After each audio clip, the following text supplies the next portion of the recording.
Thank you, Minister.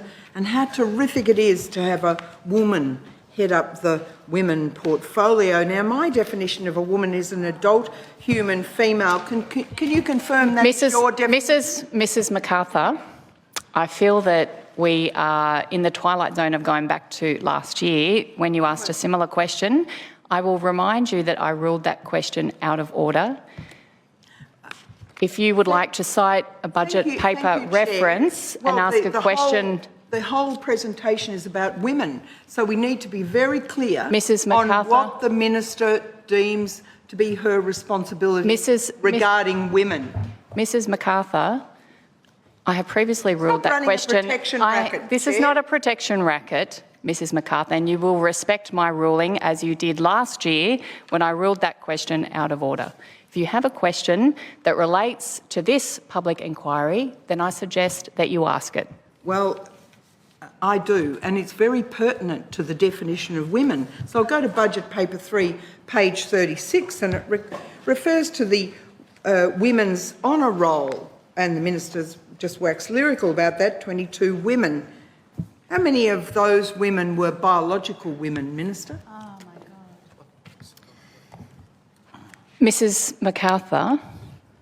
These are obvious questions, Chair.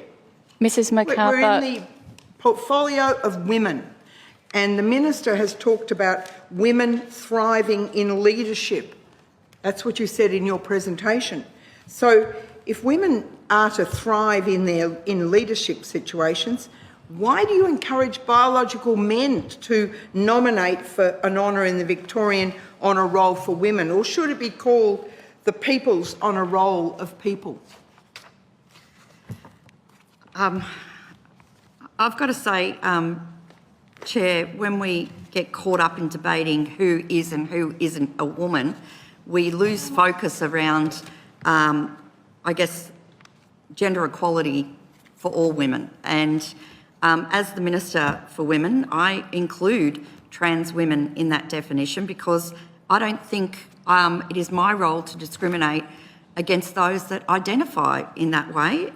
What I am focused on is making sure that gender equality is at the forefront of our decision-making in this state. And we want to acknowledge the achievements and leadership of women in this state. And the Victorian Honour Roll of women is an extremely important part of our work that we do here. There have been some really amazing women honoured on that honour roll who have made such significant contributions to this state. And I don't make any apologies for having an honour roll that includes men. That continues to acknowledge the fantastic work that women do in this state. Well, Minister, you are discriminating against biological women in this state, but I'll go to the gender equality budget statement, and that was that the Treasurer gave. It was during a Q&A session at the Property Council of Australia budget breakfast on Friday morning, and the Treasurer said, "There's nothing necessarily unproductive about a period of time spent working from home. Certainly a lot of women see that it becomes liberating for them in terms of organising their home responsibilities." So given the Treasurer is one of the most senior male members of Cabinet, has he missed the government's gender equality message? Mrs. MacArthur, as much as I hate to interrupt your time, and now under 3 minutes that you have left, could you please give a budget paper reference? No, she didn't. Could you please, for my sake, Mr. O'Brien and Mrs. MacArthur, for my sake, could you please repeat the budget paper reference? Budget paper 3. So, Minister, did the Treasurer miss the message? It was actually the gender equality budget statement, which I'm sure you're very proud of. So We've spoken about it. The Minister's spoken about it. Thank you, Minister. I know for a fact that the Treasurer has been at the forefront of supporting the work that this government's done to close the gender pay gap, to look at ways to alleviate the unpaid burden of care for women by supporting Best Start, Best Life, or whether it comes to the underrepresentation of women in leadership roles and male-dominated industries. The Treasurer has been at the forefront of all of those policies and in backing them, and that's why we have a standalone gender equality budget statement, because the Treasurer has committed to doing that. Now we have gendered budgeting commitments in legislation currently going through our parliament. I don't think anyone can question his commitment to equality in this state. Because when the member for Mildura, a victim of family violence who only recently found her voice 22 years after the event, began her contribution immediately after the minister walked out and was later forced to apologise. Do you think that behaviour is disrespectful? Excuse me, Mrs MacArthur, there's been a point of order. Ms Chatterjee. Oh, thank you.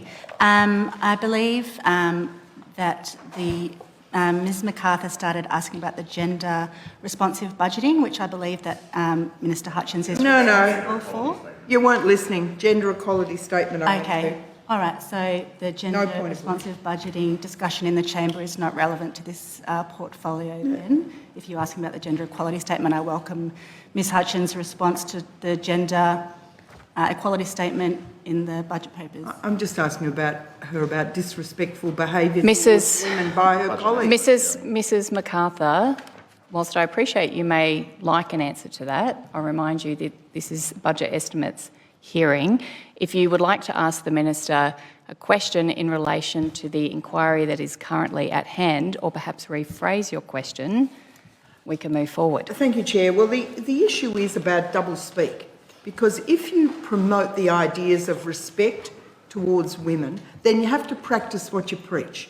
And if your colleagues, other women in this parliament, do not do that, then I think the minister needs to hold people to account. Wouldn't you agree, Minister? I absolutely think that every woman in every workplace should be able to work without fear or without harassment.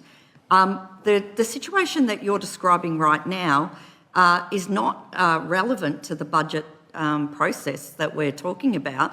And I welcome the opportunity to talk about women's safety in households, in community, in workplaces, and the great work that we're doing in response to the Royal Commission into Family Violence, the great work that the Minister for the Prevention of Family Violence is doing, but also the work that's being done by the Minister for Workplace Safety, who is embedding some really good work across our workplaces to make sure that women feel safe to report workplace sexual harassment or abuse.